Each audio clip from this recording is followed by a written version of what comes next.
أعوذ بالله من الشيطان الرجيم بسم الله الرحمن الرحيم وإذ قال لقمان لابنه وهو يعظه يا بني لا تشرك بالله إن الشرك لظلم عظيم ووصينا الإنسان بوالديه حملته أمه وهنا على وهن وفصاله في عامين أن اشكر لي ولوالديك إلي المصير۔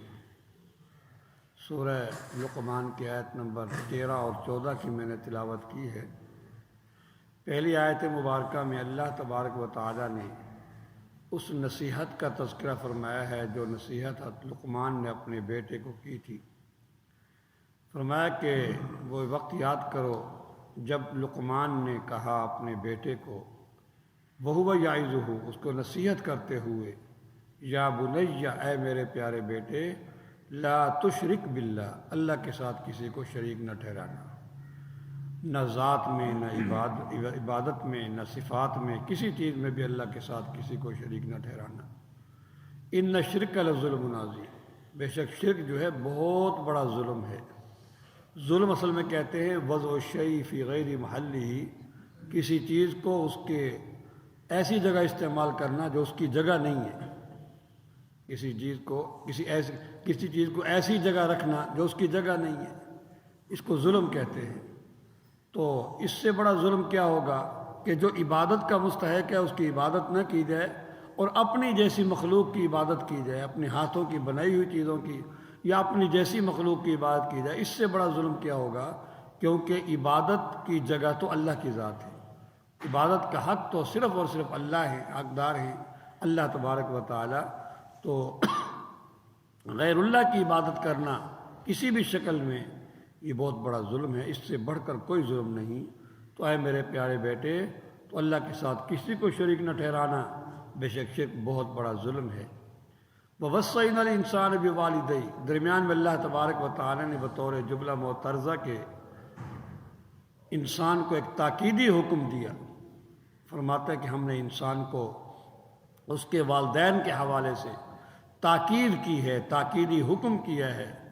وہ کیا حکم کیا ہے کہ اس کے ساتھ اچھا سلوک کر، اس کے ساتھ جو ہے نرم گفتاری سے بات کر، اس کے ساتھ جو ہے حسن سلوک کے ساتھ اس کے ساتھ پیش آ۔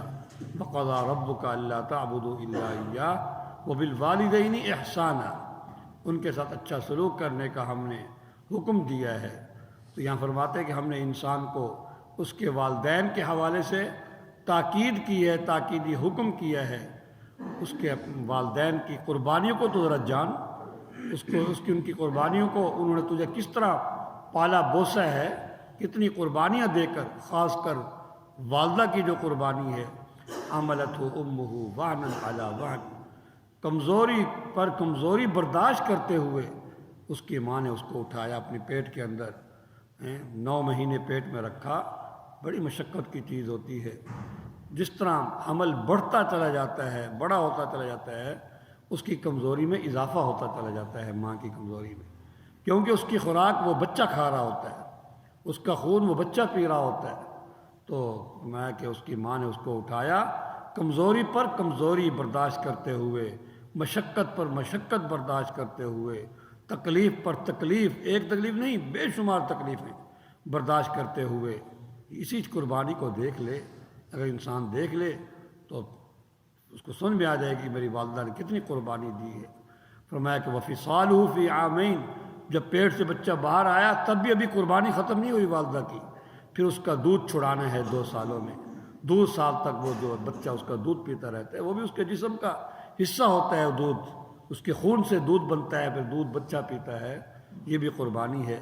اور اس دوران میں جو اور مشقتیں ہوتی ہیں، کبھی بچہ بیمار ہو رہا ہے، کبھی کچھ ہو رہا ہے، اس کے والدین بھاگے بھاگے پھرتے ہیں ڈاکٹروں کے پاس، اس کے سکون اور آرام کا خیال کرتے ہیں، چاہے خود کو ساری رات ہی جاگنا پڑ جائے اس کو برداشت کر لیتے ہیں۔ اور پھر بچہ پیشاب کر لیتا ہے تو پھر اس کے بار بار اس کے کپڑے بدلنا، اس کو دھونا، ٹھنڈ میں گرمی میں، سب کچھ والدہ برداشت کرتی ہے۔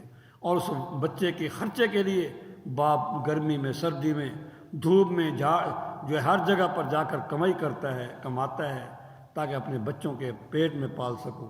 یہ ان کی قربانیاں ہیں۔ تو اس لیے انشکر لی ولی والدیک، ہم نے اس کو تاکیدی حکم دیا ہے والدین کے حوالے سے کہ میرا بھی شکر ادا کر اور اپنے والدین کا بھی شکر ادا کر۔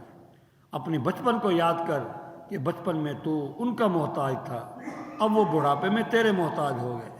تو اپنے اسی لیے اللہ پاک نے جو دعا 15 پارے میں ہمیں تلقین کی ہے، رب ارحمہما کما ربیانی صغیرا، اے اللہ ان پر تو رحم فرما جیسا کہ انہوں نے مجھے بچپن میں مجھے پالا تھا۔ انسان کو اللہ پاک نے اس کا بچپنا یاد دلایا ہے، کیونکہ بچپن میں انتہائی ضرورت مند ہوتا ہے بچہ اور انتہائی محتاج ہوتا ہے۔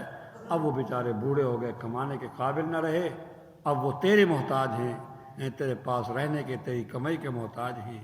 تو میرا بھی شکر ادا کر۔ حقیقی تو وجود تو میں نے ہی تجھے دیا ہے، اگر میں وجود نہ دینا چاہوں تو والدین مل کر، ڈاکٹر مل کر تجھے وجود نہیں دے سکتے۔ کتنے لوگ ہیں باز پھرتے ہیں، ان کی اولاد نہیں ہوتی، اس لیے کہ اللہ نہیں چاہتے۔ تو اصل تو میرا شکر ادا کر کے میں نے تجھے وجود بخشا، زندگی دی، صحت دی، اور پھر والدین کا بھی شکر ادا کر کہ یہ تیرے دنیا میں آنے کا ذریعہ بنے ہیں، اور پھر تیری پرورش انہوں نے کی ہے، تجھے پالا بوسا ہے۔